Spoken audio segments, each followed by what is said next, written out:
Morning, everyone. Welcome to the Tuesday, November 25th meeting of Trent Hills Council.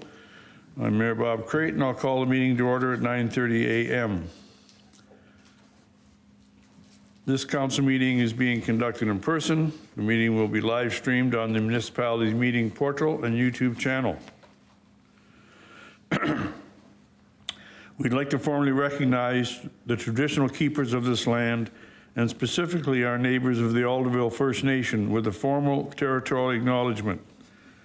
Welcome to the Gunshot Treaty lands of 1788.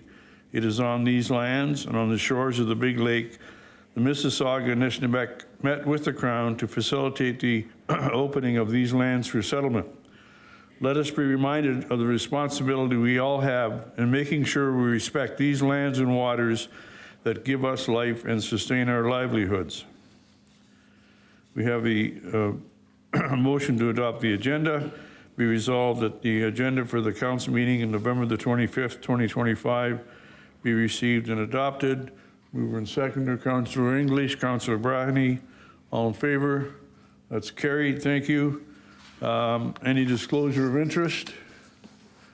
Seeing none, something should arise. Advise the clerk. We have the minutes of the council meeting held on October the 28th, 2025. Be resolved that the minutes of the council meeting held on October the 28th, 2025 be received and adopted as printed. Mover and seconder, please. Councillor Giddings, Councillor Savory, any questions? Hit your button. No, I'm good, thank you. Oh, all in favor? Oh, sorry, all in favor? That's carried, thank you. We have minutes of the special council meeting held November the 4th, 2025. Be resolved that the minutes of the special council meeting held on November the 4th, 2025 be received and adopted as presented. Mover and seconder, please. Councillor Pope, Councillor Braheny, all in favor? That is carried. We have the minutes of the public hearing, public meetings meeting held on November the 4th, 2025. Be resolved that the minutes of the public hearing, public meetings meeting held on November the 4th, 2025 be received. Mover and seconder, Councillor Pope, Councillor English, all in favor? That is carried, thank you. And we have the minutes of the Community Development Advisory Committee meeting held on September the 24th, 2025. Be resolved the minutes for the Community Development Advisory Committee meeting held on September the 24th, 2025 be received, and that pursuant to Community Development Advisory Committee motion number CDAC-250924-5, that the temporary on-street parking space patios pilot project for 2025 be extended to include the 2026 year. Mover and seconder, please. Councillor English, Councillor Pope. See no questions. All in favor? That is carried. Thank you. We have no deputations. We're at presentations. We have Rhonda Bateman, who is the Chief Administrative Officer of the Lower Trent Conservation Authority. Read the Lower Trent Conservation 2026 draft budget. Rhonda?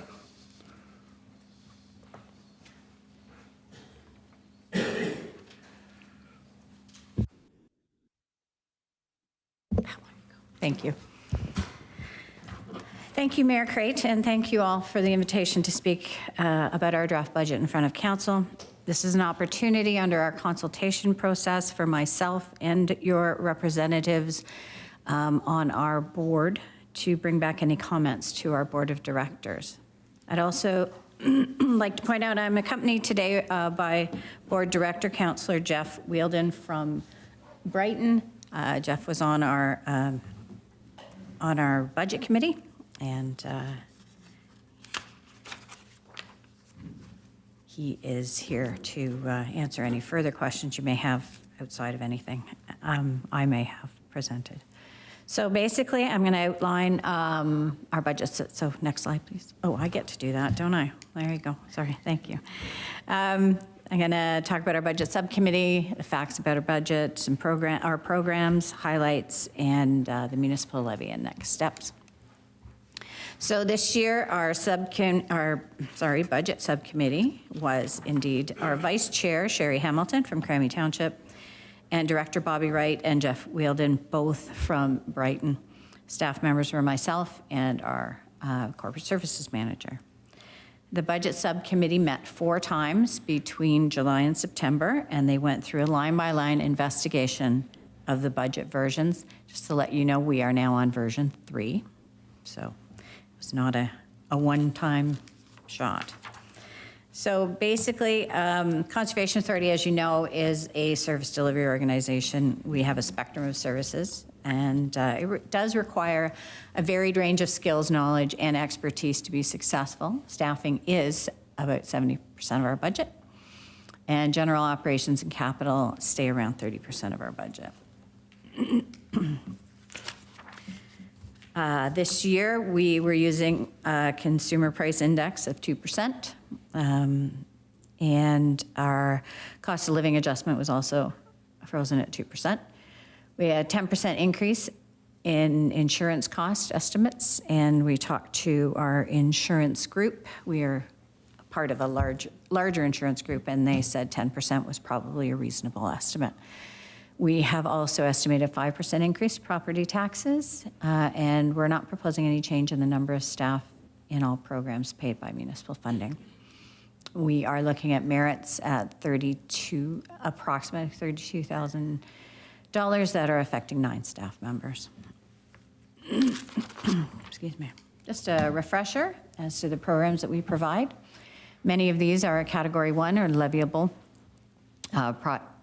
programs, and excuse me, the remainder are Category 2 and 3, risk management, official, and source water education are and the flood and erosion control structure inspections are our Category 2 programs, and the remainder are Category 3, like youth education, stewardship, and that sort of thing. The Bay of Quinte Remedial Action Plan program that is administratively led at our office is not something that is paid for by the municipality.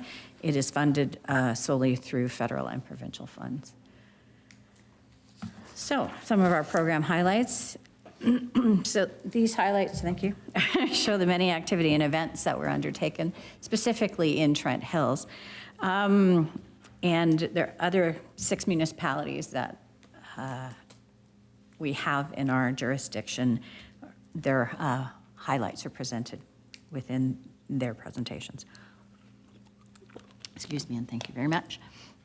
So we have a bunch of annual events that are open to the entire watershed, and many of them are actually held in Northumberland, and one of them being the Tri-County Children's Water Festival. Sorry, that one's not held in Northumberland, but Farewell to Frost and Summerfest are held there. As you can see, we attend Incredible Edibles, and we have a booth there for children and education, which is very well received, and we have participated in the last 2 Hastings waterfront festivals as well. So, and here's some photos from some of our activities. Oh, on to the budget. So this is a very quick summary overview of our budget this year, and as you can see, the entire budget's only going up 3%. So the question is, why are we asking for levy amounts above that? So here's our revenue sources estimated for next year, and most of them are staying steady or potentially going up, and some are going down. So one of the ones that are going down is our fees and charges, which is our planning and regs fees and charges for other sundry things like rentals and that sort of thing. So there's several factors that affect all of these things, and one of them is no increase. We haven't been allowed to increase our fees from the province, and we're on year 3 of a fee freeze. And we have had a decreased revenue in regulations and planning fees and a decrease in administrative funded programs. So we are planning on using surplus and reserves to decrease the overall budget request. Or the overall budget, sorry. So as I say, there's been no change in provincial funding since 2019, and there's been a decrease in revenue in planning and permits, and the freeze, and some of the identification of surplus funds available are interest income, and we actually delayed filling a vacancy for a few months with the so we anticipate some savings there. So basically our change in general levy overall is $155,862. And our levy apportionment for Trent Hills, as calculated through the Ministry of Natural Resources information, is 16.25% of our entire budget. So we're looking at increasing by just over 20,000. I'll get into that in more detail in a minute. I wanted to show you some of the municipal services that Trent Hills receives from Lower Trent. We have an inquiry service that is completely free for the public. This inquiry service is kind of a pre-consultation. So people will fill in a form, electronic form. It's submitted to our staff review them and let them know immediately, not immediately, sorry. They let them know after a cursory glance as to whether or not they need a permit. If they don't need a permit, then that's great. If they need a permit, then they are passed over to our permit service, and forms are filled out, or they fill out the forms required to get a permit. So you can see we have 7 municipalities, and Trent Hills has the largest number of inquiries to LTC. As I say, this is a free service to residents. So 2020, since 2025 is not over yet, we'll focus on 2024. The inquiries for Trent Hills were the highest of our 7 municipalities. And as far as permit numbers go, sorry, I don't have the updated to 2024, but the dark red line shows that Trent Hills is often at the top of our permits or in second place. But in the last few years, they've been at the top. Our enforcement files, again, Trent Hills is at the top, except for 2023, it dropped down to second place. So enforcement files are those files that someone has done something without a permit, required a permit, and has not come forward and or has not wanted to admit that they've done something they shouldn't have done, and we have to proceed with the judicial route. So, and often it doesn't go to court. Very seldom does it go to court, but sometimes it does. But it gives us the authority to make someone either fix the problem or get a permit and with the conditions on the permit, make it safe.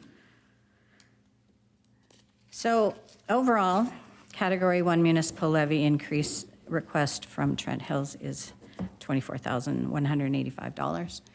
The increase in Category 2 programs for this year is $3,106. And we have a decrease in our Category 3 programs of $925. So that relates into a total budget increase of $26,366. So basically that's about $15.98 or $16 per $100,000 of assessment. And using the 2021 census population data, the levy is $23.75 per person or $44.66 per household.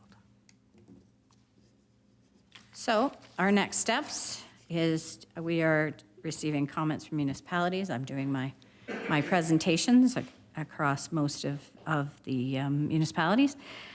And I am to present the comments back to the board for discussion on December 11th, and the board can decide to direct staff to make changes or approve the draft budget as it stands.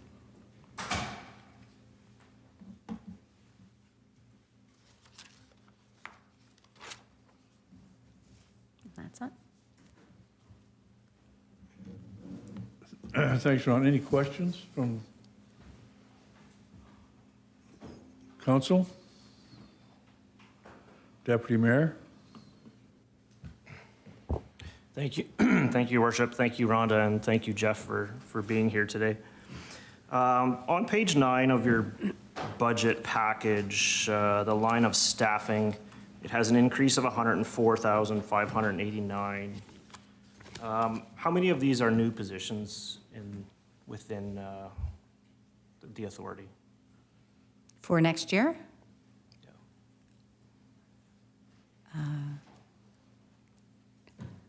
Well, I'm going to say none. We have a new position starting before the end of this year. So none of that increase in budget pays for a new salary at all? No. Okay. You're using reserve surplus. So you've got about 80,000 in surplus on your lines. Where is it here? I guess it's the next page over. On November 13, one of our counselors asked about the surplus to know what it was for 2025, and it was not available. It was unknown because 2025 is not done, so I guess there's not a projection. For 2024 budget surplus, how much surplus of that budget did you have in 2024 of surplus? Because this budget uses 80,000 of surplus. Yes. I can't remember what we put in the budget for 2024, and the actuals were, we actually had a surplus that exceeded the 80,000. A lot of that was due to increases in interest from the bank, actually. And what we do with that surplus after the audit is completed is if we have surplus that's already put in the budget, that surplus goes to the next year's budget. So we don't know if we're going to have 80,000 this year, but that's an estimate that we're hoping for. So that surplus is based on, like you said, interest rates from investments. It could be a surplus on revenues of permitting that would be more than what was budgeted last year, that type of thing. Is that all those surpluses are? Yes, or if in this year's budget, we also budgeted for a surplus, or budgeted to use surplus money, and if we don't use all of that surplus money, that moves forward as well. And what if you have a shortfall of that budgeted surplus use? Then we will probably have to dip into reserve. We're hoping not. Yeah. I appreciate being allowed to speak here. The use of surplus is something that we as a budget committee were very uncomfortable with, and this is a conversation that our board has had every year for the entire term, because we have been using surplus, which is essentially, we hope there will be a surplus, and we're budgeting based on interest rates and hope. I don't like doing that. I feel like that's not secure. And I also don't like paying salaries out of reserves, which is what happens when we don't have enough. So that has been a point of contention, we'll say. Version 1 of the budget did not have us depending on surplus. But when we start being given direction to produce a smaller budget, then we look for, okay, well, where can we skimp without cutting actual positions? because we still have a legislative mandate to do the work. And the way that we do that is by saying, well, I guess we'll pay people on hope. So when you talked about surplus, you said if there wasn't enough, you're going to dip into the reserves. What's the total amount of reserves for Lower Trent Conservation? I don't have that handy. It's, our reserves are set up by categories, and many of them are for like conservation lands maintenance, and building maintenance, and that sort of thing. We have about 7 reserves. We also have reserve for education outreach. It would be a board decision as to where we would get that money from in the reserves. And I'm sorry, I don't have that figure. Okay, I'm just interested in that total number of reserves that the Lower Trent Conservation is sitting on. It's probably, it's probably around $185,000. But don't quote me, I can get that number for council afterwards. No problem. It's good for me for now. Councillor Brady. Yes, Your Worship. Thanks, Rhonda and Jeff, for attending here. Jeff was part of the budget committee that worked on this all summer, and it's been back and forth. And I guess we got to look at this proposal that's in front of us as it was written before Bill 68 come on the horizon. And that's like the elephant that's over your shoulder. You know, what's it really going to mean come January, or probably January 27, when this new amalgamation takes place of all the 34 conservations down to 7, and the mayhem that's going to cause. It seems to be a theme of conservative governments. They thrive on mayhem. The Harris government 30 years ago graciously gave us back roads and bridges and stuff just to make their credit line look better. And now this conservative government is doing the same thing, and it's come, the chickens have come home to roost in Northumberland here, when the county, Northumberland County, is struggling to fund a bridge that needs to be dealt with. But, you know, so the problems that the county has is huge. The problems Lower Trent have is scary, I think. I can't adjust to any huge or not huge, but it's a scary time we are in to really know what the downfall will be out of 68 when it all happens. So, but I support this budget proposal as it was, and hopefully the council will too. Thank you, Gene. Deputy Mayor Metcalf. Thank you, Your Worship. I didn't see anyone else in queue yet. So, as far as land base for all of the municipalities, what rate? Who has the largest land base from top to bottom You mean in the Conservation Authority? in our Conservation Authority? Trent Hills. So it would be Trent Hills, and then probably Quinte Quinte West, West. and then Brighton, most likely. Yes. So you also, in one of your charts, it was permit numbers, and Trent Hills is always High. first or second there in the number of permits. So can I assume that Trent Hills is generating some of the top permit revenue for the Conservation Authority as well then? Not necessarily. It depends on the nature of the permits. So subdivisions would be more, if it's a whole bunch of people deciding they want to put on decks, you know, that sort of thing. I haven't broken it down that way, but we can easily do that. But as a rule, definitely in the top 3. I would say. Definitely. Definitely. No doubt. Okay. Category 2.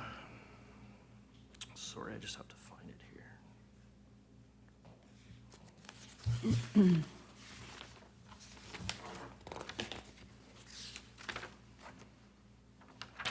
There it is. So our Category 2 program increase is $3,106.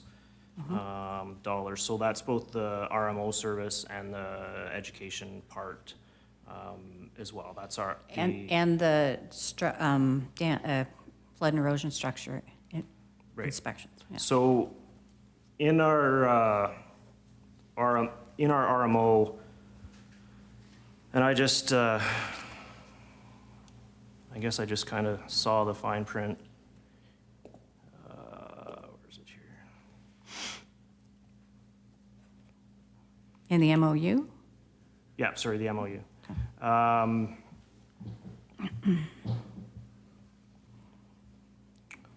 For the annual increases, it states that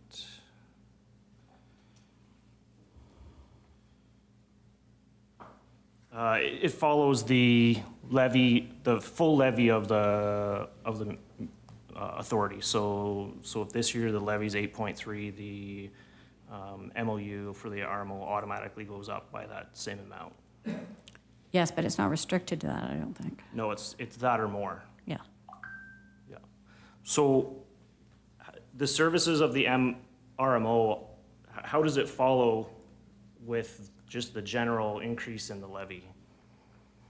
It doesn't go, so the RMO increase isn't, annual increase isn't by inflation or cost of living or CPI. It's just based on the total increase of the levy of the Conservation Authority. No, it's calculated a little differently because we changed the formatting last year. Okay. At the request of council. And it's more of a specialized formula. So previously it was done on the number of threats. So we made adjustments and decreased the RMO, not going to call it a levy, the RMO contribution from Trent Hills, and Sterling Rodden had, as you know, had agreed to increase theirs as well. So we've had to come up with a separate formula for RMOs across all. So it's not 6. following our current MOU? It's following the MOU, yeah. The So- calculation had to be changed. Otherwise, for true costing, we would come back to where we were previously. So we've had to, So what I'm addressing is the annual increases. Yes. I realize what our base is now at market value. So fees and payment, 4.2, it says an increase we apply to the total fees for the programs and services provided in Schedule A and B, effective January 1st of each year. And there'll be no less than the same percentage as the Lower Trent Conservation's overall levy increase.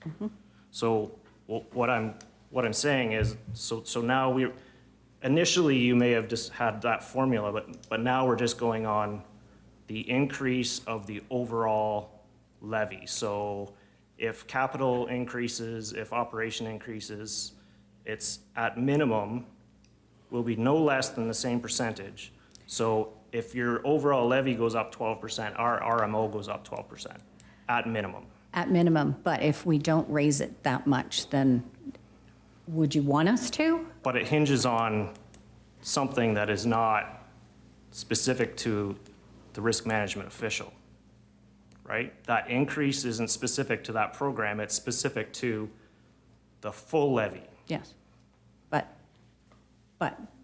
it doesn't mean, like, yes, we could say that, but if we don't do it to the same request as levy, then I didn't think there would be an issue lowering it. If you want to raise it, we can do that, but I didn't. But think you're we not. need to. We're not. Our RMO says we can't lower it. It's at least, if not more, than the increase of the levy. So our RMO every year, if your levy is 18%, if your levy is 12%, if your levy is 5%, our RMO MOU is going to always be at least that 18%, that 13%, that 5%. What I'm saying is, if our service for our RMO it's not based, it shouldn't be based on your capital levy or your because overall, when you look at the whole picture, what you're saying is, at minimum, our RMO is going to increase by what your full range of your total program levy is. As I would like to remind everybody that our capital levy has not increased too. So that is a consideration. I was don't just want using that going- as I an understand. example. I understand. So we'll go back and revisit that.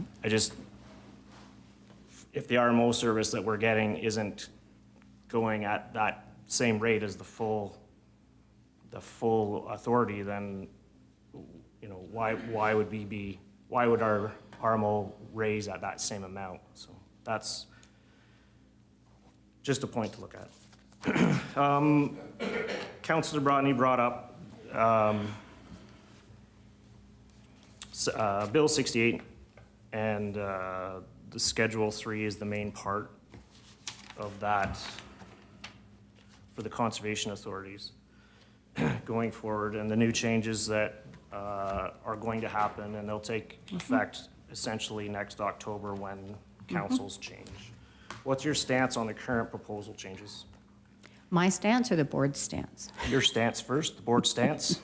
I don't know if the board has had a discussion on it. Our board has had a discussion, and there'll be a media release coming out in the next day or so. Overall, not pleased. I think the objects of the agency could have been achieved in other ways than consolidation. The objective of having centralized or consistent policies and standards, or centralized systems for processing applications and implementation of digital services, always welcome. If the province is going to come forward and say, this is what we'd like you to use, this is how we'd like you to use it, we would adopt and adapt. And it would probably be cheaper in the long run to do it in that manner. That's my opinion. Consolidation may strip the voice, the local municipal voice, because we don't know what the formula, we don't know the framework to set all this up yet, but we don't know the formula they're going to use for representation or even financial, any financial ramifications of that, so. Thank you. Now, we've been offered the opportunity to provide solutions to get to that point, right? Yep.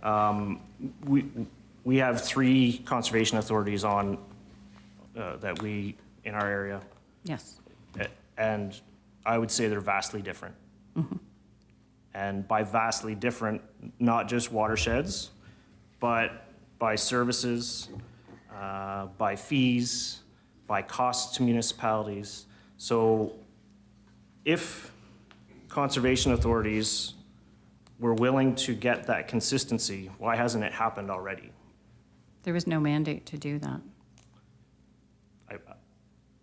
So now that there is a mandate, it can be done, but previously it couldn't be done? That's kind of a trick question. We consistently ask the province for, I'm not going to say, well, guidance materials and consistent, we have legislation, but the policies in the legislation and the interpretations have been different. When they streamlined the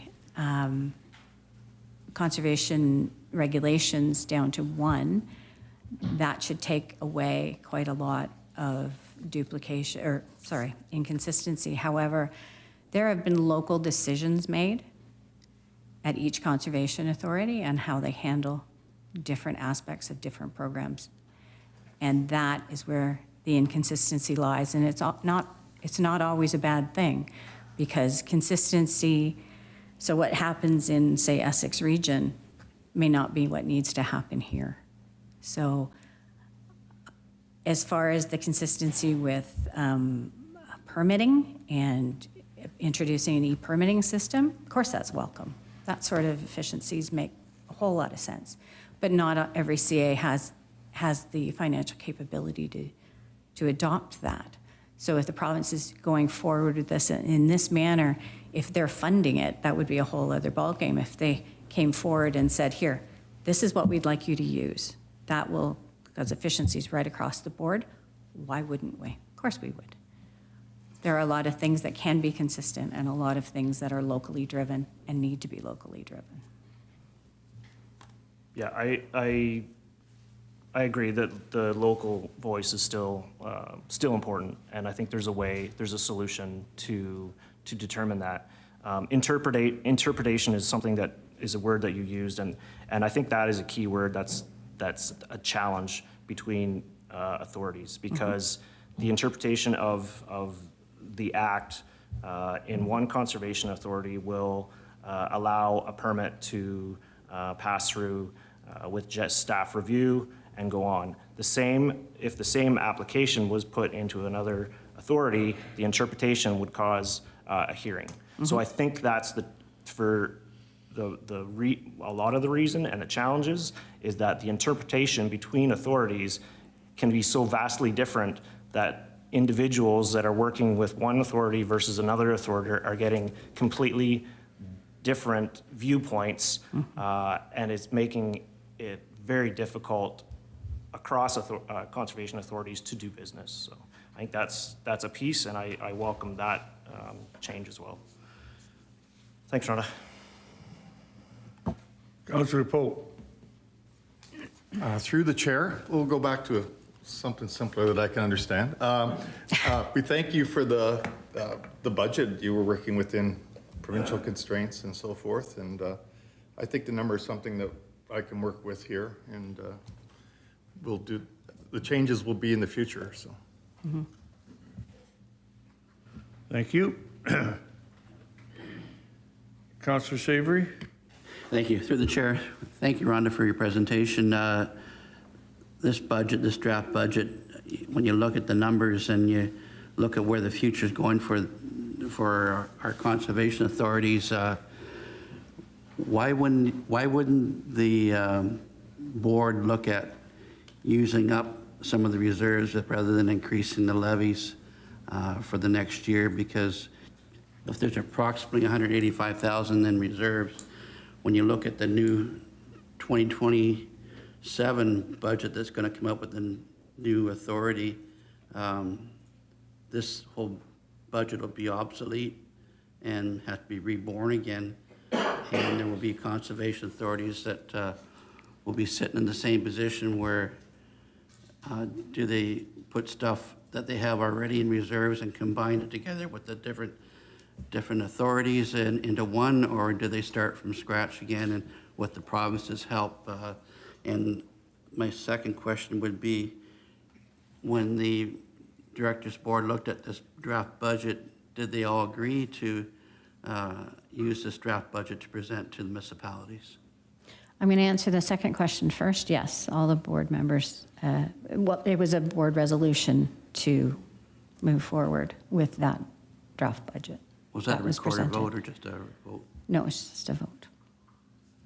Okay. The first question is, a lot of our reserves are based on our capital asset management plan. When the consolidation happens, I hope to goodness that those asset management plans are taken into consideration, because the reserves a lot of them are for that. And most of the other conservation authorities also have capital asset management plans. So our hope in consolidation would be that they would use those reserves as dictated in the capital asset management plan. So I can't say what's going to happen when the consolidation happens. And I understand the angst of that, because it's a really good question. But not knowing, it's kind of hard to drain reserves, because if the capital asset management plan, which is going to be actually updated for our next board meeting to move into the future, looks after our local resources. And I would hate to lose that. So we don't really know the future. These reserves could be all turned over to the province. We don't know where those reserves will go necessarily. The reserves will go with the consolidated regional conservation authority. So it's just like a corporate, say one corporation decides to come in and take over a bunch of other corporations. The assets and liabilities of that corporation go to the new one. So it's the same principle. All right. Thanks, Rhonda. Councillor English.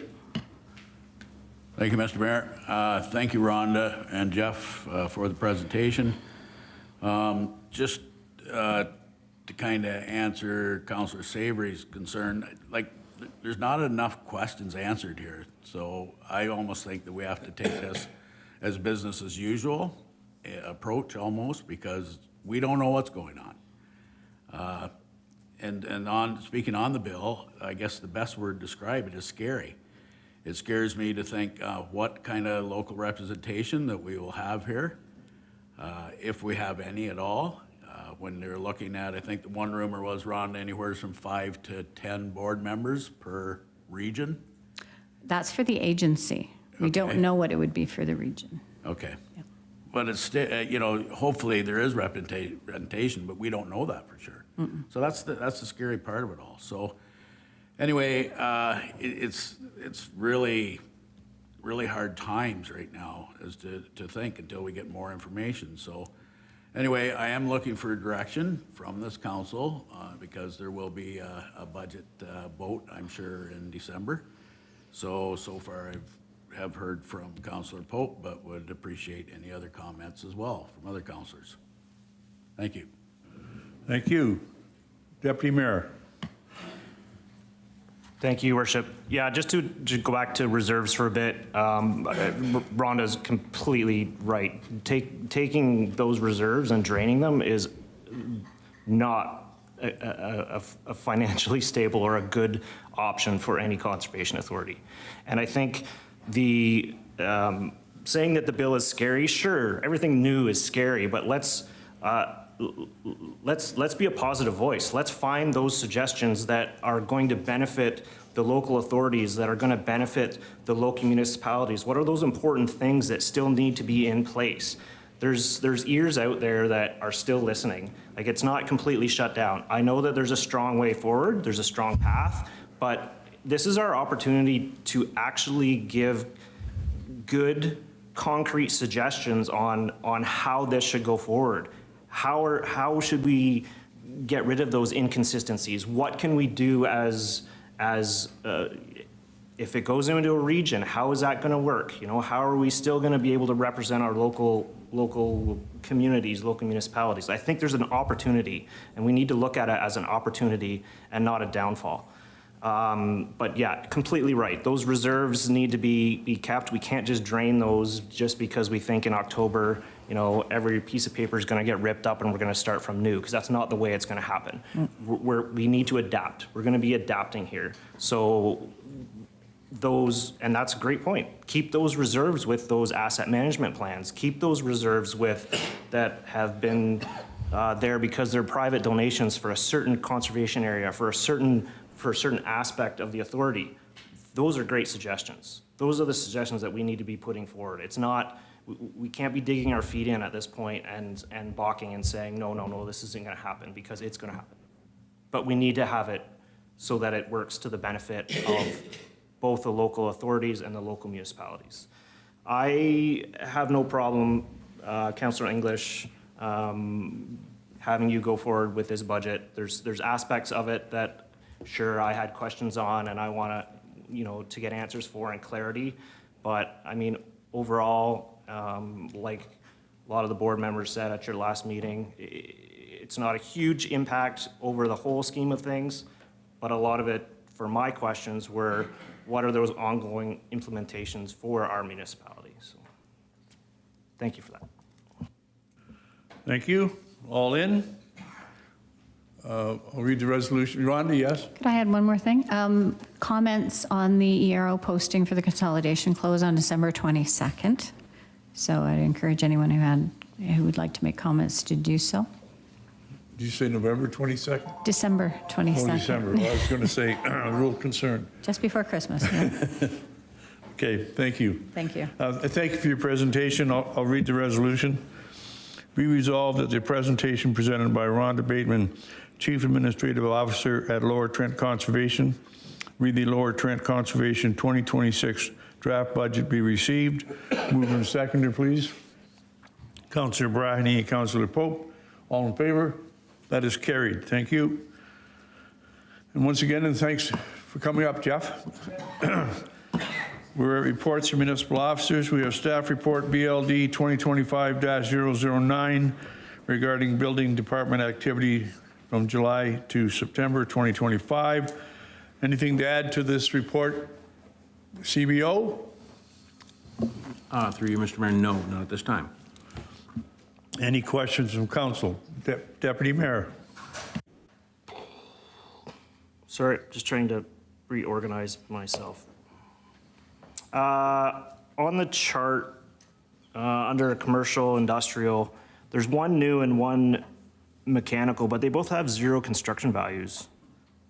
What would cause to have 0 value of construction?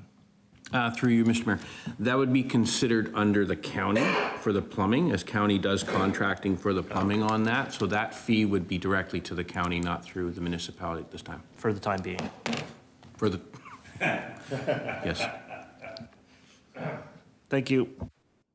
Thank you. I'll read the resolution. Be resolved that staff report BLD 2025-009 from Stephen White, Chief Building Official, Rebuilding Department activity July to September 2025 be received. Mover and seconder, please. Councillor English, Councillor Savory, all in favor? That is carried. Thank you. We're at staff report HRC 2025-001 regarding policy POL-HR-029, respectful workplace policy. Be resolved that staff report HRC 2025-001 from Kerry Petherick, Coordinator of Human Resources and Health and Safety, POL-HR-029, respectful workplace policy be received, and that the draft POL-HR-029, respectful workplace policy as attached to the staff report HRC-2025-001 be approved and adopted as presented. A mover and seconder to start with, Councillor Pope, Councillor Savory, Councillor English.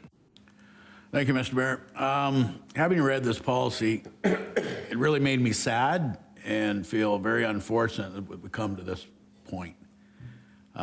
It's really too bad. I would somehow, I hope we can get out to the public. I know that it does say that there will be a sign erected to say that there'll be 0 tolerance and there will be security cameras in place.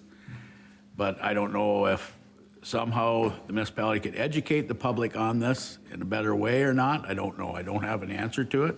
But it really bothered me when we have to come out with this policy and outline, you know, how people should act. So, and I'm sorry I don't have any answers to it, but I just felt bad. I felt bad for our staff when I read this, and it's very unfortunate. Thank you. Oh. Deputy Mayor Metcalf. Thank you, Your Worship. As well, along the same lines as Councillor English, I have the exact same word written in my notebook, and it says sad. It also, to me, is disturbing. I mean, I've got thick skin. I've been called names a few times in my life, but it shouldn't have to happen. And to say that negative interactions at the front counter of the municipal office has increased and has become more common occurrence, unbelievable. Like, our staff are there to meet the needs of residents, to help residents, and they shouldn't have to go through that. I support this.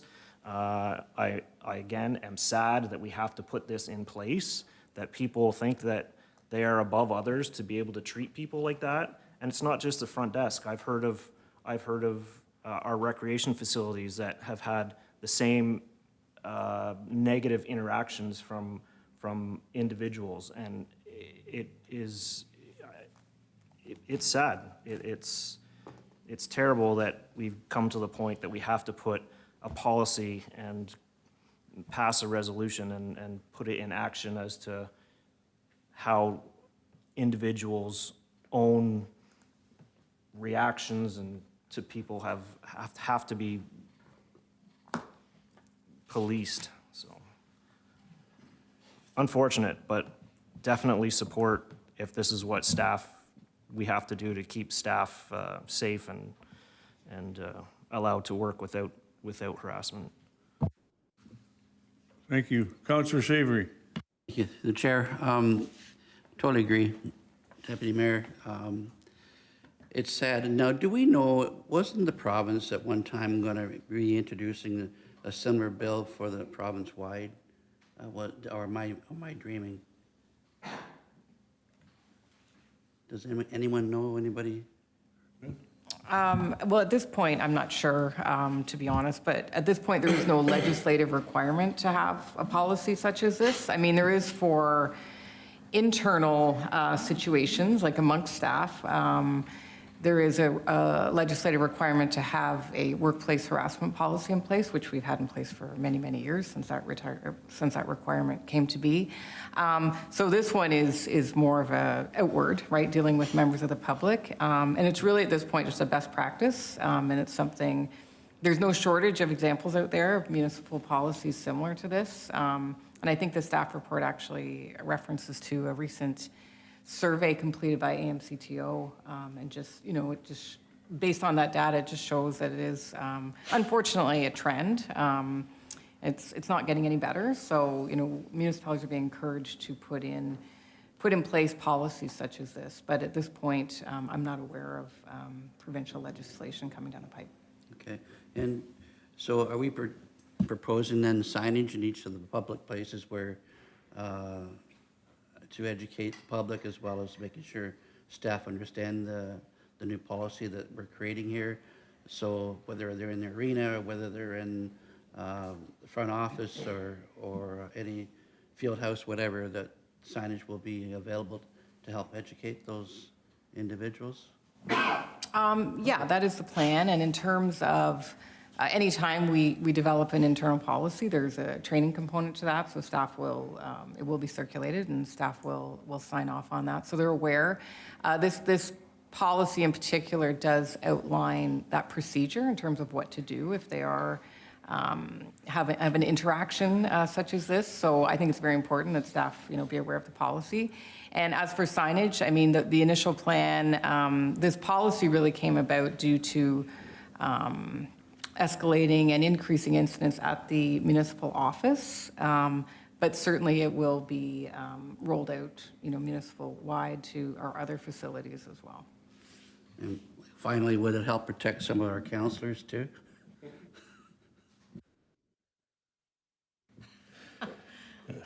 Yeah, okay. There are times when I wish I could help protect myself. Deputy Mayor Metcalf. Thank you, Your Worship. I believe that the piece that Councillor Xavier was alluding to from the Ministry of Housing and Rural Affairs is the council members' code of conduct that is being looked at for the province, which relates to councils and how council interacts with each other. I don't believe it dives into any staffing type thing. So that's what you're thinking of when you referred to that. Councillor English. Thank you, Mr. Mayor. Just thinking of the staff again, Lynn or Karen, is there a way that staff can be reached and let them know that council certainly does support this report and that we certainly are behind them on this? Because I really feel bad for the staff that's had to put up with this. I don't want to say the word, but I want staff to know that we are definitely behind them in this. I think it's very important. Thank you. Thank you. I think even just by passing this policy, I think council is showing their support for for the policy, but, and I'm sure many staff are watching this meeting right now. Councillor Giddings. Thank you, Your Worship. Through you, I'm certainly on the same page as my fellow colleagues. Everybody has the right to feel safe. I have one question, though, on the appeal process. In the appeal process on section question or item 1, that if the person wants to address the concerns, they can write to the CAO or the occurrence involved in CAO, the Human Resources, with 14 days to decision.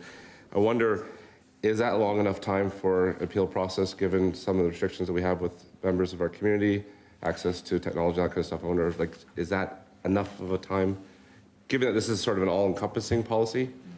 That's really my only question on that. Through you, Mr. Mayor. I mean, again, this policy was based on sort of best practices from other municipalities.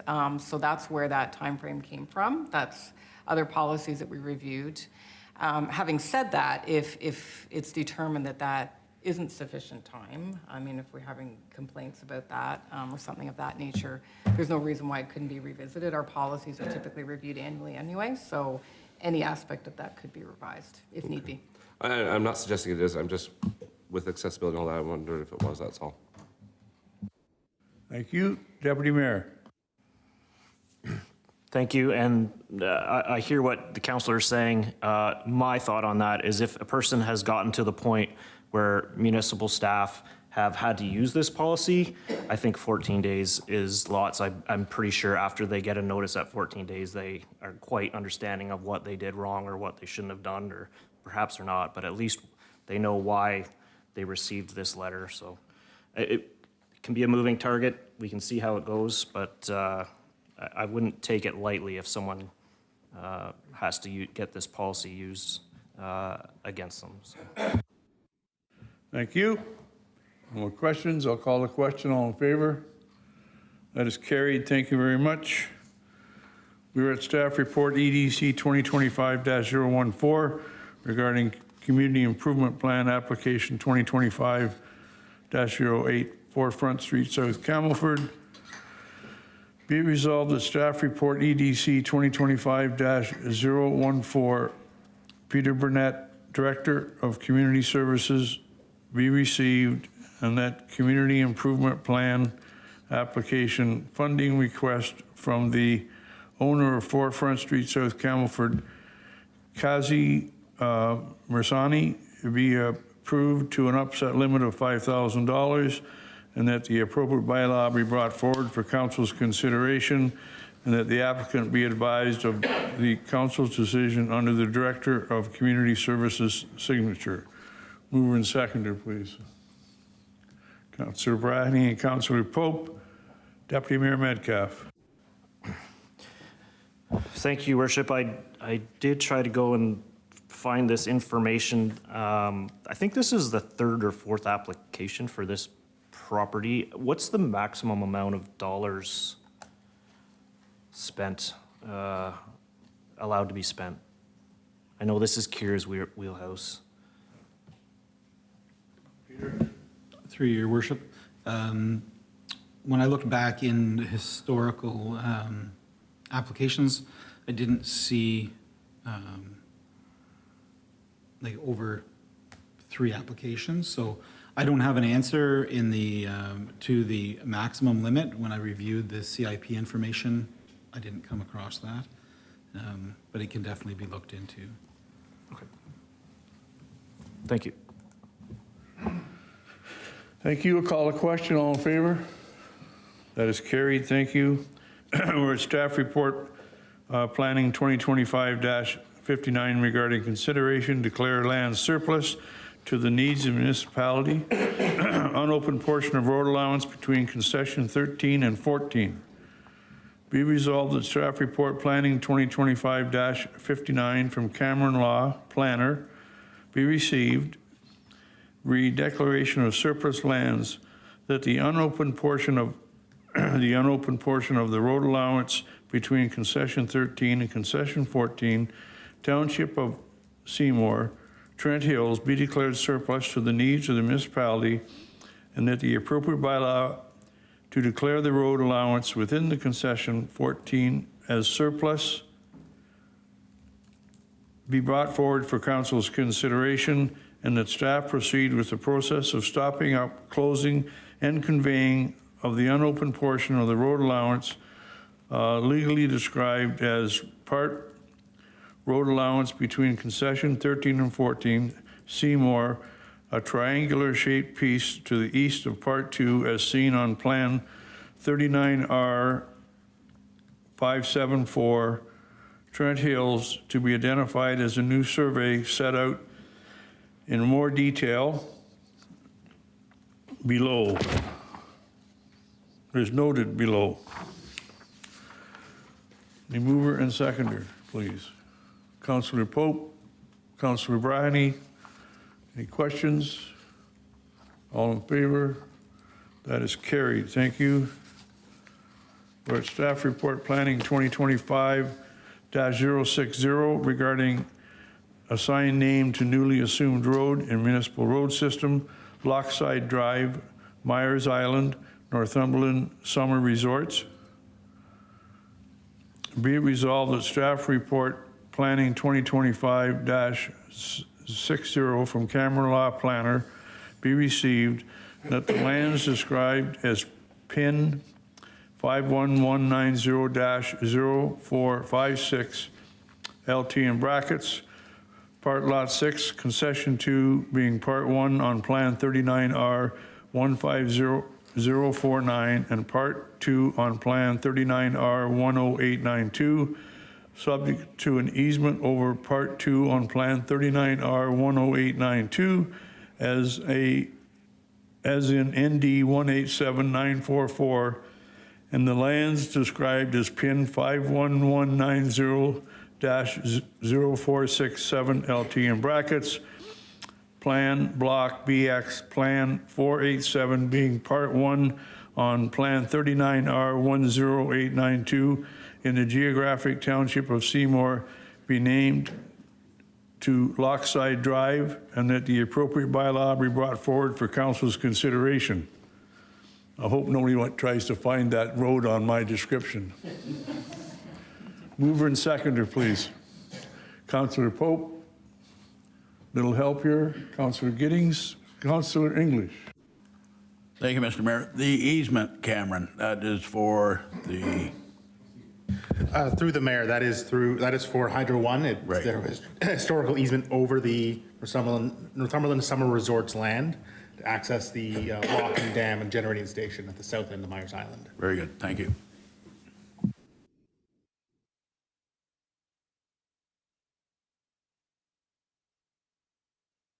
In 2025-61 regarding extension of draft approval for plan of subdivision SB 01-2011, Hastings Hilltop subdivision, Huron Creek Developments.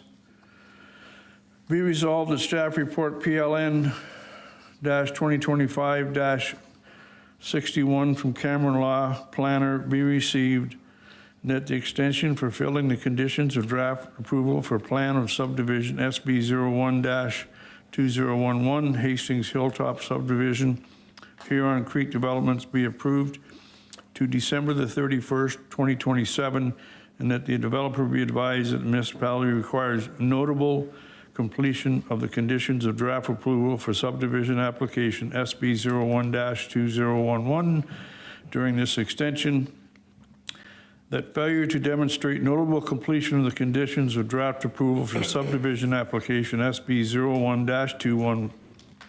01-2011 during this extension may result in no further extensions being granted, and that the developer be advised of council's decision under the Director of Planning and Development's signature. Mover and seconder, please. Councillor Pope, Councillor Giddings, Deputy Mayor Metcalf.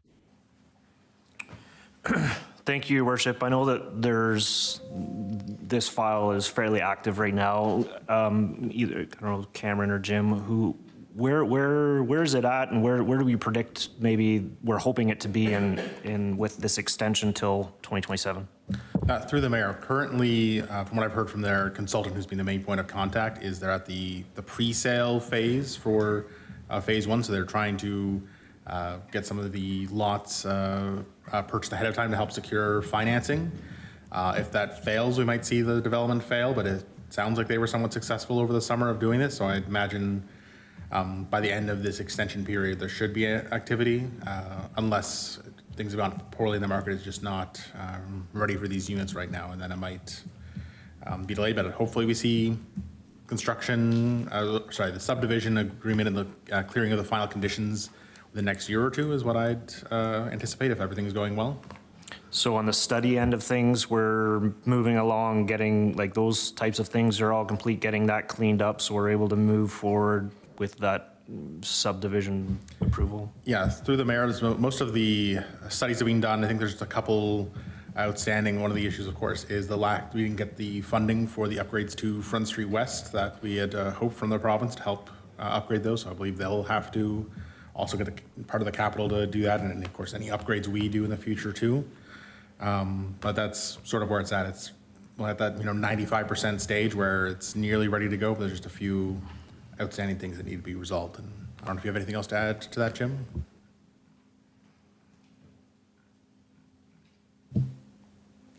Sorry. Through you, Your Worship. Yeah, I think one of the main things, one of the last things to be done is we've had, excuse me, consultation with Northumberland County because one of the entrances is onto the county road. And so they just wanted updated traffic study generation numbers to make sure that intersection has been designed appropriately. And the county also is doing improvements on that county road, so we want to make sure the tie-in between that intersection and any improvements they're making are, they're all in sync with each other. So everything's good. I think the developer's just waiting to get some sense of the market before they start to put the services in the ground. So we're a bit dependent on the market right now. Okay, knock on wood. Councillor Brady.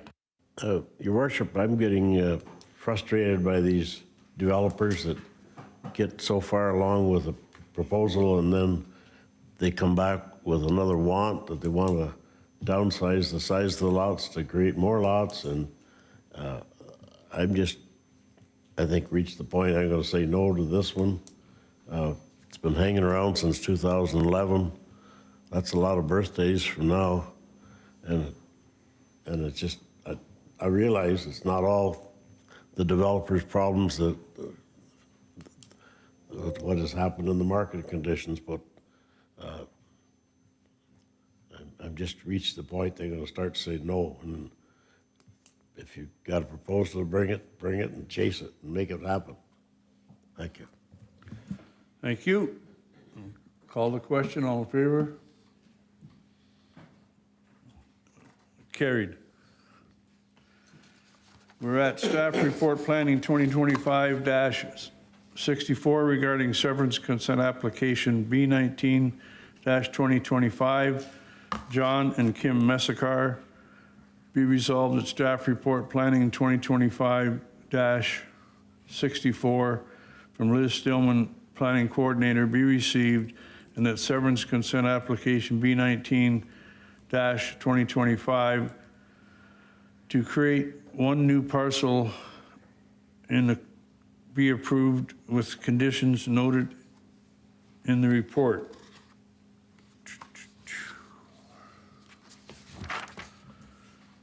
And mover and seconder, please. Councillor Pope, Councillor Savory. No questions, all in favor? That is carried, thank you. We're at Staff Report Planning 2025-65 regarding severance consent application B20-2025 for Pierre, Marois and Gerald Boverhof and Kathleen Lisle. Be resolved that Staff Report Planning 2025-65 from Liz Stillman, Planning Coordinator, be received, and that severance consent application B20-2025, an application to exchange land between the two properties in which a vacant triangular parcel of approximately 0.12 acres, 498 meters squared, from the southern portion of 2883 13th line east would be transferred to 2903 13 line east, and a vacant triangular parcel approximately 0.18 acres, which is 709 meters squared, from the northern portion of 2903 13th line east would be transferred to 2883 13th line east and be approved with the following conditions noted in the report. Your worship, can I speak to this? It's Jim, it's over here. Oh, sorry, Jim, yeah. I just wanted to let council know that there were some additional comments submitted by the applicant, Mr. Marois. He's concerned about the condition for road widening, and we indicated we would read these into the record on his behalf. I understand and support the fact that the severance process is used to ensure the town has adequate land for public roads. However, I don't understand why this applies to our case for two reasons. This application is strictly a lot line adjustment between willing neighbors. No new parcels of land are being created. Neither party will financially benefit from this transaction, far from it, as we have incurred multiple costs already, and now we're facing to give up land. I think this is a very different situation than when a landowner intends to further develop their land via a severance, and they will financially benefit from it. The town already acquired land in 1991, and the tract of the land owned is already greater than 20 meters. If the road needed to be widened, it could easily be relocated slightly to the north. We did discuss this concern with the roads manager. He indicated that because of the bend in the road, it is needed on that side as well because of sight lines and especially the creation of an appropriate site triangle when any work is ever done on that road in the future. So I just want council to be aware of this. Thank you. Deputy Mayor Metcalf. Thank you, Your Worship. This is nothing unusual. This is a very common clause put in any application process, whether it's a complete severance for residential building purposes or whether it's a lot line adjustment. And the county does the exact same thing, if not more, to make sure that in the future, if road widening is needed, that this is already in place. I mean, chances are, when is that going to happen? It's not it's not in our work plan, I don't believe, but it's a process that allows that. Am I correct on that? Yes, through you, Your Worship, to council and the Deputy Mayor, it is a standard condition. It's asked for in all situations because it's really one of the few times we have the opportunity to address these situations and these needs. I think there's just been some confusion about the process and the understanding of the requirement for the condition. I think some work has gone ahead and been done on the survey and things like that ahead of the decision of council. So we're just trying to make council aware of the concern and work with the applicants as best we can to address the situation. Thank you, Jim. Thank you. Call the question on. I don't have a mover and seconder yet? How did that happen? Because Jim jumped in. Oh, it was Jim's fault. Oh, okay. I thought it was me, but now that I know it was Jim, I'm fine. Mover and seconder, please. Councilor Bryany and Councilor Pope. All in favor? That is carried. Thank you. Consider yourself chastised. We are at Staff Report PLN 2025-66 regarding severance consent application B21-2025 BG Newmarket Inc., care of McDonald Homes. Be resolved that Staff Report Planning 2025-66 from Liz Stillman, Planning Coordinator, be received. The severance consent application B21-2025 for application to sever approximately 0.57 hectares, 1.42 acres of vacant land in which the severed portion will be consolidated with two adjacent parcels to the west, be approved with the conditions noted in the report. A mover and seconder for that, please. Councillor Pope, Councillor Savory. See no questions, all in favor? That is carried, thank you. We have reports of members of council. Don't everybody jump in at once. Councillor Savory. Thank you, Your Worship. Events that took place since last meeting, we had a Remembrance Day recognition in Legion at Cenotaph and Hastings, and we were honored to have our helicopter from Trenton come and do a whirly gig around the Cenotaph, which was kind of cool to see that, and the men and women and children that came to celebrate that event was quite fun to see how our community responds to our lost veterans and still to this day still recognize them, as well as future recognition to their work that they've given us in our country and so that we have a better way to live. So I was proud to be part of that, to lay the wreath on behalf of the province of Ontario that particular morning. Attended the Eastern Ontario's Trail Alliance meeting in the month of November, an HRA meeting, Hastings Revitalization meeting. We had a chili contest at the Legion, our annual chili contest for the Canadian football playoffs that afternoon, so was able to get some of the taste and wares of the local community and the chili and survive that for another year. We also celebrated the HRA annual dinner recognition for the volunteers that put in the hard work to make the village of Hastings very prominent in Trent Hills for the events that take place on behalf of all our volunteers that work hard to put it together.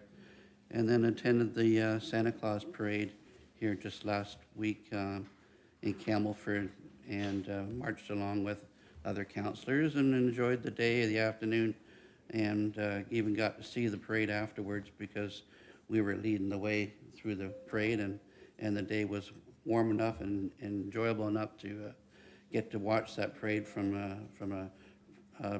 a people's side of the event at this time, which was nice to see. So that's my report. Thank you. Councillor English. Dennis, would you? Oh, sorry, yes. Yep. Thank you, Mr. Mayor. I attended a Remembrance Day service in Warkworth. It was a very well attended Remembrance Day service. Lots of people, and it was very well run as well. I also attended a Lower Trent meeting, a library board meeting, and a WBA meeting. And with the mayor, I also attended the 44th annual Perfect Pie contest in Warkworth. It cost me a little bit more money than the mayor, but however, it was well worth it. I also, a reminder to council, the Santa Claus Parade in Warkworth is December the 5th. I did send an email out, and I did hear from Dennis Savory and the mayor, and haven't heard from anyone else. So if you could let me know, please, if you're going to attend, I'd really appreciate it. Thank you. Deputy Mayor Metcalf. Thank you, Councillor, for pointing out everyone else who hasn't gotten back to you. A lot going on since our last meeting, and my time has been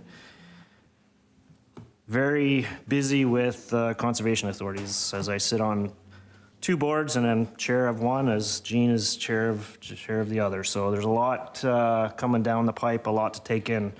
I've sat through ministry briefings, Conservation Ontario briefings. I've probably had about 2 to 3 every week since October 31st when this announcement came out. So if you have any questions, I'm quite read up, and I know a fair bit about what's going on. I did allude to it when Rhonda was here.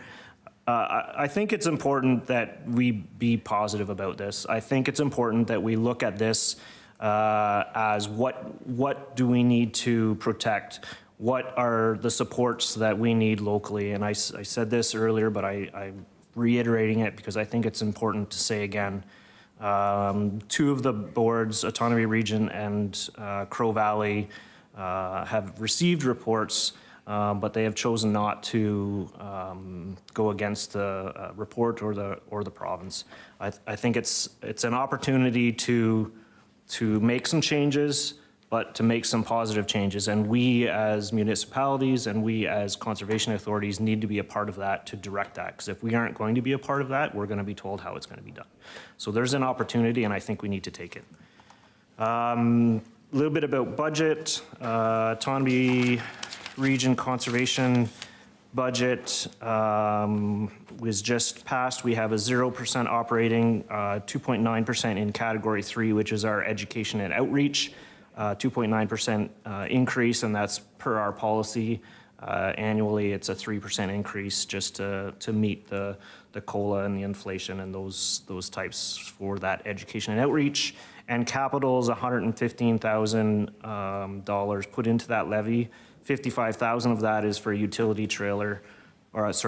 tractor, which actually reduces our contracted services. So by spending that $55,000 in 2026 alone, we've reduced our contracted services by $90,000. Not just because of that tractor, but part of it allows Autonomy Region staff to be able to do the work themselves instead of having to bring in contracted services. So there is an offset, and there'll be a savings down the road. Crow Valley Conservation Authority has come in at 2.07% increase. They're a quite a bit smaller conservation authority, and that relates to or converts to a $17,965 increase overall for all the municipalities. That's Conservation Authority. If you want more, talk to me. Remembrance Day was great. I was here in Campbellford. There's a great turnout. The students that come to the Remembrance Day is always great to see. We bundled up and we had a flyby, so it was a really great service. And the Santa Claus Parade here in Campbellford, it's great to see the floats there. Thank you to the businesses. Thank you to the volunteer groups, the social groups that all put a float in, because without those volunteers and those people putting them in, the businesses, there wouldn't be a parade, as well as those who organize it. So kudos to everyone. Without all of that, there wouldn't be a parade, because it's not us around the table that do it. So it's the volunteers and the businesses and the chamber and everyone else. So thank you. Councillor Giddings. Thank you, Worship. So for Remembrance Day, I wasn't in here. I was actually up in Nunavut, but I got to celebrate with the Canadian Rangers up in Nunavut. Remembrance celebration. It was quite interesting and very different to what you would expect. I did attend a CBIA AGM where the Chamber and Stephen Doty made presentations on talking about the loopers and the effects of the loopers in our tourism. Attended a CBIA meeting where we planned for the parade and everything that's going on. I did also go to the curling club meetup. Did not participate because I'm not athletic that way. And I was in the Campbellford parade, and I will be in the Warkworth parade, driving one of the floats. The county doctors recruitment, we had our second meeting just this past week on recruitment efforts. They getting up and running. I think it's going to have some positive effect for us. There's 3 of us representing Trent Hills, and we're being very loud about how important it is that we get funding up here for the rural doctors recruitment and that kind of stuff. So I'm excited to be a part of it. Thank you, Council, for electing me to be part of that. I think we're going to have some positive effects from this committee. That's all I have. Thank you. I attended Remembrance Day in Hastings, and as Councillor Savory said, it was a great attendance. It's always great to, I especially love Remembrance Day when it's during the week, because then the school comes down with all the students. Our local Cubs and Scouts and Brownies, I guess, are a part of it, in the sense that they help when there's someone needed to carry a wreath up. The younger kids do it, and it's great to see the involvement. I attended the Perfect Pie Contest with Rick. It was great. I love to see him spend money. I attended on last Friday the retirement for Trish Baird, who has spent 37 years at community care and watched it grow from, I think, 12 people to over 100. It was well attended, and it was nice to be there to represent the municipality. And of course, the Santa Claus Parade was, once again, I think a great success. Kudos to Nancy and her team at the Chamber for organizing it. And as Dennis said again, it was great to be at the end. I'll tell you how smart I am. I parked my car facing east, or south, I should say, south on Doxy Avenue, thinking when I got finished, I'd jump in my car and leave. Not thinking that the parade was coming up Doxy Street. So I stood at the corner of Doxy and Market and watched the whole parade. So there we go. We are at the consent agenda. Announcements of interest to the public.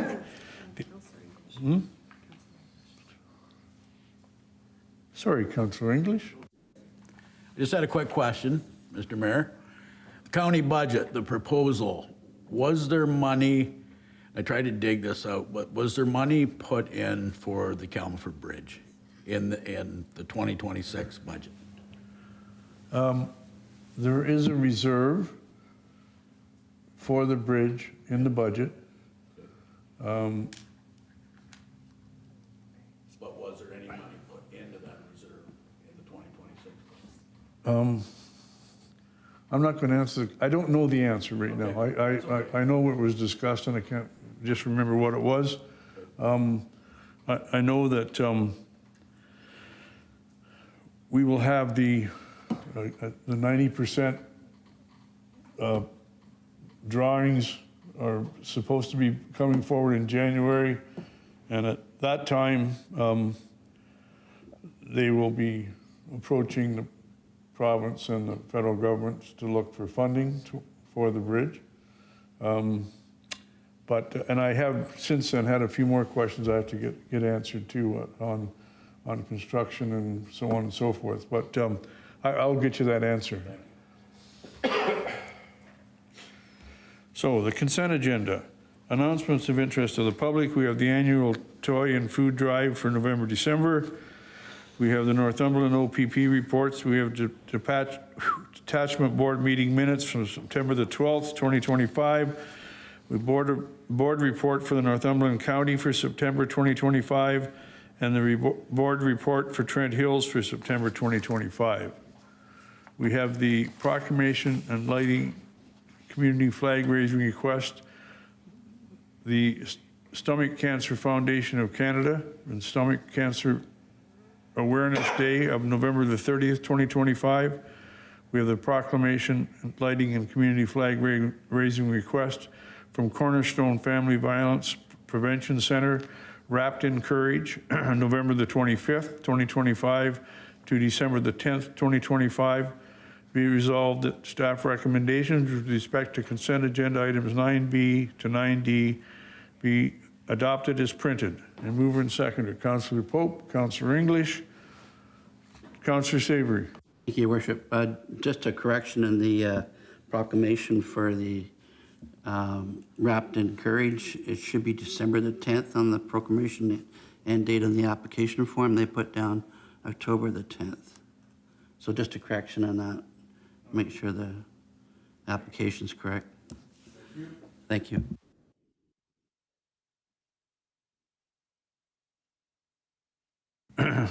We have correspondence dated October the 17th, 2025 from Andrea Kelly, Hastings Revitalization Association. Request to waive fees for the annual Easter egg hunt, April the 4th, 2026. Be resolved that correspondence dated October the 17th, 2025 from Andrea Kelly, Hastings Revitalization Association be received, and that the request from the Hastings Revitalization Association to waive the facility rental fees for the use of the Hastings Fieldhouse on April the 4th, 2026 for the annual Easter egg hunt be approved in the amount of $200 plus HST and documented as an in-kind contribution pursuant to policy number POL-REC-001, in-kind contributions, subsidy requests from community organizations, and that the applicant be advised of council's decision under the Director of Community Services signature. A mover and seconder, please. Councillor English and Councillor Giddings. All in favor? That is carried. Thank you. We're at the bylaws. We be resolved that bylaw number 2025-075, bylaw number 2025-076, bylaw number 2025-077, bylaw number 2025-078, and bylaw number 2025-079 be read, passed, properly signed and sealed by the mayor and clerk. Moved by Councillor English, second by Councillor Giddings. Deputy Mayor Metcalf. Thank you, Your Worship. I just want to take this time to congratulate the staff that are moving up in positions, taking on more responsibility. We do a great job, I think, of teaching our staff in-house as they move up. They get training and go through different courses, that sort of thing, and it's nice to see them progress and move within the organization. I'd also like to take this time to thank our CAO, Lynn Phillips, for 15 years of service within the municipality. Lynn, our connection goes back to when she was a economic development officer, community development officer. When I was just starting business here in Trent Hills in around, I guess it was 2010 that you took over that position. But I respect you, Lynn, as an individual, and I respect you as a professional in what you've done for this municipality. So thank you very much.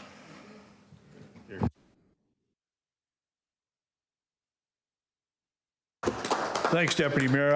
I was saving myself till I got to the last so that I could congratulate Lynn on moving onward and upward in her work.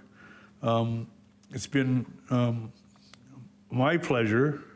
I guess I've been here for pretty much most of Lynn's history and all of the 10 years as our CEO, and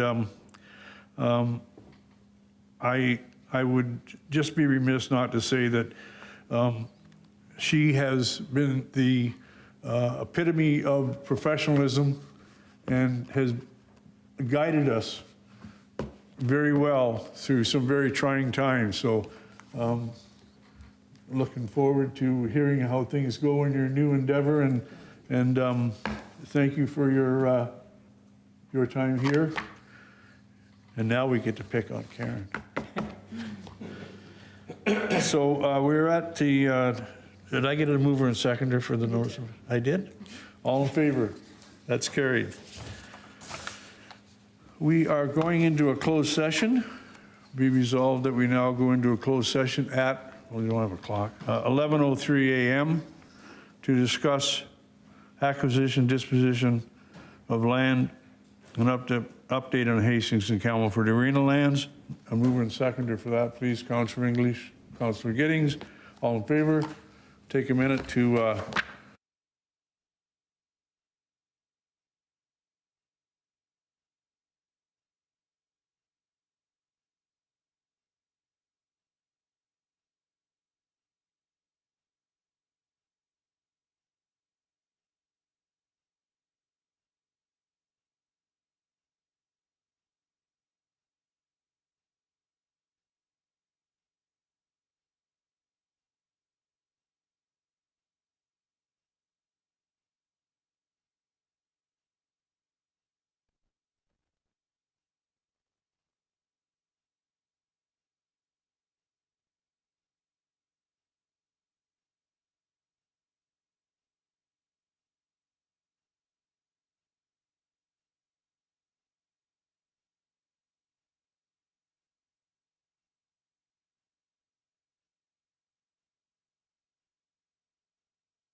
Thanks, Don.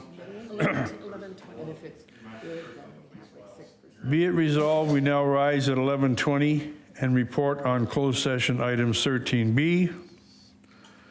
A mover and seconder, please. Councillor Giddings, Councillor Pope, all in favor? Thank you. The 13B is the acquisition disposition of lands and update on the Hastings and Campbellford Arena lands.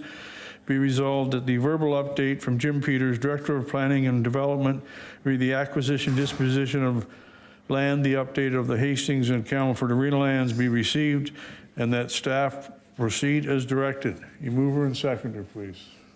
Councillor English, Deputy Mayor Metcalf, all in favor? That is carried. We're at the confirmation bylaw. Be resolved that bylaw number 2025-080, a bylaw to confirm the proceedings of the council meeting held on Tuesday, November the 25th, 2025, be read, passed, properly signed and sealed by the mayor and clerk. Mover and seconder, please. Councillor Pope and Deputy Mayor Metcalf, all in favor? That is carried. Motion to adjourn. Be resolved, we now adjourn at 11:21 a.m. Councillor English, Councillor Giddings, all in favor?